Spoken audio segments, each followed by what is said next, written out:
They buried him alive, not in a grave, not in the ground, in snow. On the side of Everest, at 26,000 feet. His own teammates covered his body, checked his pulse one last time, felt nothing strong enough to matter, and walked away, down the mountain, back to warmth, back to life, while he lay there, alone, in -40 degrees, in winds screaming at 100 miles per hour, in the middle of a whiteout that had already killed 8 people that week. His wife had already been told he was dead. His children had already been told. A death certificate was being prepared. And on that frozen mountain, with no rescue coming, with no one left who believed he was alive, he opened his eyes. This is a true story. Beck Weathers was a pathologist from Dallas, Texas, 49 years old, a doctor with a successful practice, a wife named Peach, 2 children, a house in a good neighborhood. By any measure, a life that had worked out. But something in him kept pulling toward the mountains. It had started years before Everest, Kilimanjaro first, then peaks in South America, then the 7 summits, the highest point on each continent, a goal that gave shape to the restlessness he carried, but could never quite explain to the people around him. His wife watched him leave again and again. She watched him come back each time, slightly more distant, slightly more somewhere else, even when he was standing right in front of her. She later said she felt like she was losing him long before the mountain ever got its hands on him. Everest was supposed to be the final one, the summit that completed everything and brought him back to his life for good. He paid $65,000 for his place on the expedition. He flew to Nepal in the spring of 1996. He had no idea what that mountain was about to take from him. May 1996 was the crowded Everest had ever been. Commercial expeditions had changed the mountain in ways that older climbers uneasy. Wealthy clients paying enormous sums for guided ascents. Guides under pressure to deliver summits no matter what. Too many people moving too slowly, burning through oxygen, burning through time, pushing past every hard limit the altitude demanded. The golden rule of Everest is a turnaround time of 2 p.m., no exceptions. Because the weather in the upper Himalayas does not warn you, it does not give second chances. You leave the summit by 2, or you take your chances with whatever the afternoon decides to become. On May 10, multiple teams were still on the upper mountain past that window. Beck was among them, but not at the summit. Months before the climb, he had undergone laser eye surgery. On extreme altitude, the pressure change caused his corneas to swell. Part way up the mountain, his vision collapsed until he could barely see past his own outstretched hand. His guide made a decision. Beck would wait at a fixed point while the others pushed to the summit. On the way back down, they would collect him. It was a reasonable plan. Then the sky went black. It arrived without warning and without stages. One moment, poor visibility. The next, nothing. A whiteout so complete that climbers who had summited minutes apart lost each other entirely. Hurricane-force winds stripped heat from exposed skin within seconds. The temperature dropped further and faster than instruments could track. Climbers who had been moving with confidence were suddenly blind and disoriented, navigating by instinct on a mountain that punishes instinct. Some walked in circles without knowing it. Some sat down to rest. Some never stood back up. 8 climbers died at Everest that week. Some were recovered days later. Some are still there today, frozen exactly where they fell, permanent markers on the upper slopes that every expedition passes on the way to the summit. Beck was still at his waiting point when the storm hit, blind, alone, unable to move without guidance, the wind tearing at him from every direction, the temperature falling through numbers the human body was never built to survive. And the teammates who were supposed to come back for him were somewhere in the whiteout above, fighting to find their own way down. Nobody was coming for Beck. But what happened when his teammates finally reached him is the part nobody talks about. Because they did not save him. They looked at him and they walked away. They found him huddled against the ice, called his name. He responded, but not properly. Eyes open but vacant, skin the color of ash, hands darkening at the tips of the fingers in the way that means the tissue underneath has already started to die. They were already hypoxic, already burning through the last of their oxygen, already making decisions on brains running at a fraction of their normal capacity. And there is a calculation every high-altitude climber understands before they ever leave base camp. At 26,000 feet, a person who cannot move under their own power is almost certainly beyond saving. And a team that stops to attempt the impossible risks becoming unable to move themselves. They checked his pulse, faint, fading. They looked at each other. These were not strangers making a cold decision.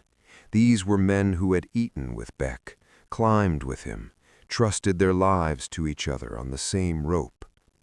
They covered him with snow to block the worst of the wind, and they walked away, down the mountain, back to camp, back to warmth. The radio call reached base camp that night. Beck Weathers is gone. His wife received the call in Texas. She sat down and could not stand back up for a long time. His children were told. The expedition logged his name alongside the others lost that week. The mountain had made its count. Beck Weathers was part of it. Except he was still breathing. Frostbite does not hurt. That is what people get wrong. They imagine pain, sharp, immediate, impossible to ignore. But frostbite is the opposite. It is the quiet disappearance of sensation. Blood retreats from the extremities, the body sacrificing fingers, toes, ears, nose to protect the core, to keep the heart and lungs running as long as possible. The hands go numb first, then white, then a gray that does not look like skin, then black. Underneath, ice crystals form inside the cells themselves, expanding, rupturing the cell walls from inside, destroying tissue that will never come back. The damage is done silently and permanently, while the person feels nothing at all. Beck lay in the snow as this happened to his hands. Then hypothermia moved into its final stage. The shivering stopped. This is the moment that kills people who do not understand what it means. The shivering stops, and a warmth spreads outward from the chest, slow, deep, extraordinary in its comfort. Everything feels insulated, safe.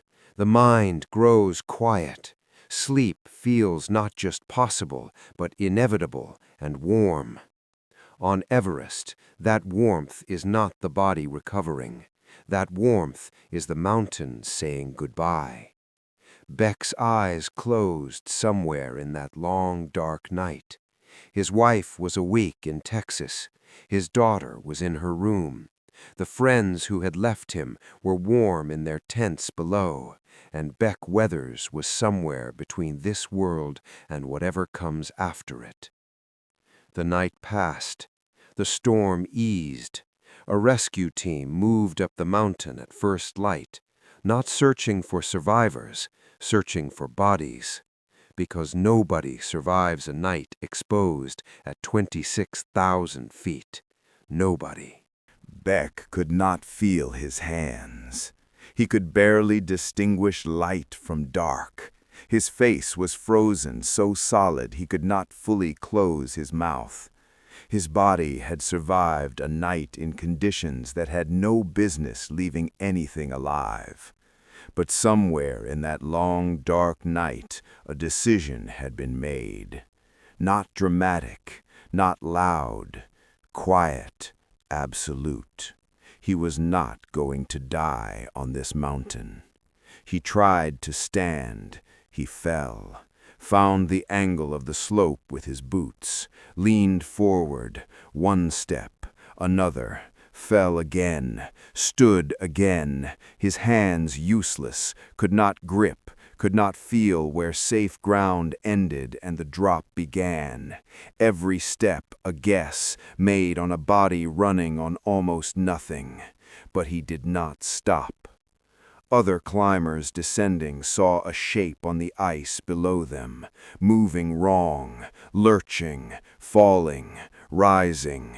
One of them stopped completely, grabbed the arm of the person beside him, could not find words for several seconds.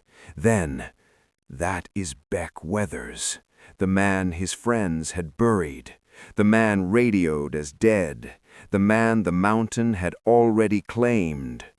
Walking. He collapsed at the edge of camp. His face had turned the color of charcoal. His hands were solid black. Ice had formed inside his nostrils. He could not complete sentences. A helicopter rescue at that altitude is one of the most dangerous operations in aviation.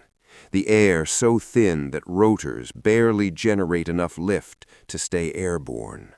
The margins between flying and falling are not margins in any useful sense. Most pilots refused.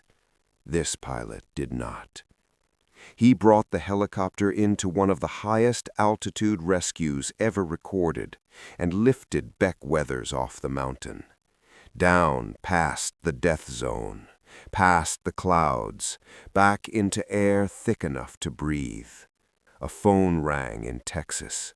Peach Weathers answered it. The voice told her that her husband, the man she had been told was gone, was alive. She had spent the night preparing herself for a life without him. She had started imagining the conversation she would have to have with their children. And now a voice was telling her he was coming home. The friends who had buried him in snow on the side of Everest, who had walked away, who had made a decision they would carry for the rest of their lives, received the same news. The man they left for dead had walked off the mountain himself. Beck Weathers came off Everest alive, but the mountain had collected everything it was owed. His right hand amputated, every finger on his left hand removed, his nose destroyed by frostbite, rebuilt across multiple surgeries, his face permanently changed, no longer the face in the photographs on his family's walls. He sat in a hospital bed and looked at what remained of his hands. His wife sat beside him, the woman who had spent a night grieving him, the woman who had answered a phone call that told her she was a widow, and then answered another one that told her she was not. She did not leave, not that night, not after. His daughter came to see him, young enough that the full weight of what had happened existed beyond her understanding. She knew her father had been hurt. She knew he had been very far away, but he was there, and for her, that was the complete fact of it. Beck later said that somewhere in that long, dark night on the mountain, buried, alone, temperature dropping degree by degree, the thing that kept coming back to him was not abstract. It was a face, his daughter's face, the specific, particular face of a child who needed her father to come home. And the understanding, buried somewhere beneath all that cold and dark, that he had not finished being her father yet. That was the thing that stood him up. His friends buried him. The mountain claimed him. The world moved on and began to grieve him, and he stood up anyway. So tell me, when everyone gives up on you, will you give up on yourself?